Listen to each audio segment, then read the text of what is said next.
Mesdames, Messieurs, ainsi que vous le savez, M. Pierre Mendès France, l'ancien président du Conseil, nous a quittés aujourd'hui en fin de matinée. C'est la raison pour laquelle TF1 a choisi de modifier son programme et que vous ne verrez pas maintenant l'enjeu, le magazine économique et social de François Declosez, Emmanuel Delataille et Alain Veller, initialement prévu. Ce magazine, je vous le précise tout de suite, sera diffusé mercredi soir sur TF1, donc après la retransmission du match de football comptant pour la Coupe de l'UEFA.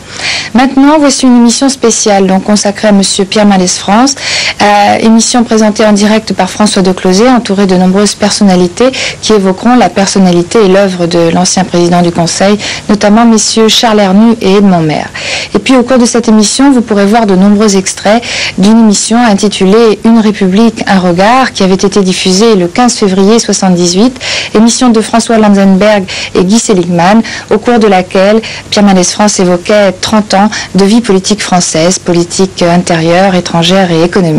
Mais je vous laisse tout de suite en compagnie de François Declosez pour cette émission spéciale.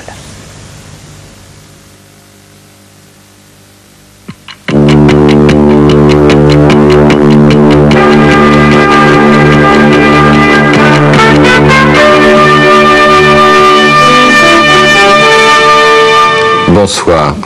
Ainsi, Pierre Mendès France est mort aujourd'hui. Et déjà l'ensemble des réactions, des hommages, des témoignages qu'a suscité cette disparition manifeste bien la place particulière, la place exceptionnelle qu'il tenait dans la vie politique française, là, depuis des années. Tel un commandeur, il incarnait une exigence de rigueur et d'intégrité, un comportement qui contrastait de façon constante avec certaines pratiques politiques ordinaires. Le paradoxe, d'ailleurs tout le monde l'a souligné, c'est que cet homme, qui détenait une telle autorité, a finalement très peu exercé le pouvoir. Sous la 4e République, les électeurs, la classe politique l'ont constamment écarté des responsabilités. Sous la 5e République, il s'est inflexiblement écarté du nouveau système politique qu'il condamnait quand sa famille politique, la gauche, a accédé au pouvoir en 1981. Il n'était plus physiquement à même d'assumer toutes les contraintes de l'action. Et peu d'hommes politiques français, il faut le dire ce soir, auront suscité autant d'inimitié, on peut même parler de haine. Et pourtant, eh bien, on ne trouve plus guère d'antimendésistes déclarés. Et ça, pas seulement depuis aujourd'hui, ça fait des années que Mendès constituait une sorte de référence en politique. C'est que sa vie fut un message, plus qu'une action. Et au-delà de sa famille radicale puis socialiste, nombreux sont les hommes politiques, les fonctionnaires qui se réclament de lui. Et alors même qu'il disparaît, il sera donc un des très rares hommes d'État, avec Charles de Gaulle, à laisser une doctrine d'action politique, le mendésisme.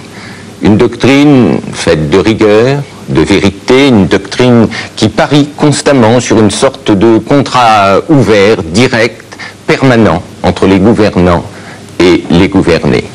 En politique, Mendès professait que toute vérité est bonne à dire, que toute rigueur de la réalité doit être respectée, et finalement que la politique, c'était probablement l'art de rendre les hommes responsables de leurs propres affaires.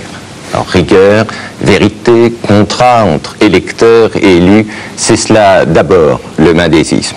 Et ce soir, pour en parler, nous avons réuni un certain nombre d'hommes qui l'ont connu, qui l'ont aimé, qui ont partagé l'action et la réflexion avec lui.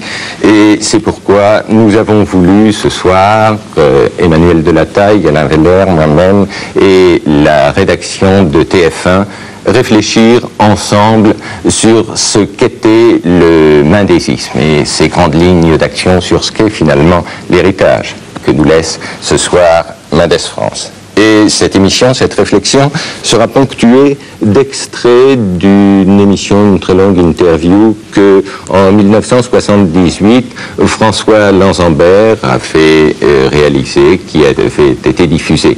Alors, on voit, c'est un fait, dans ces déclarations de Mendès France, le caractère de censeur impitoyable qu'il était à l'encontre de la politique suivie tout au long de la 5e République.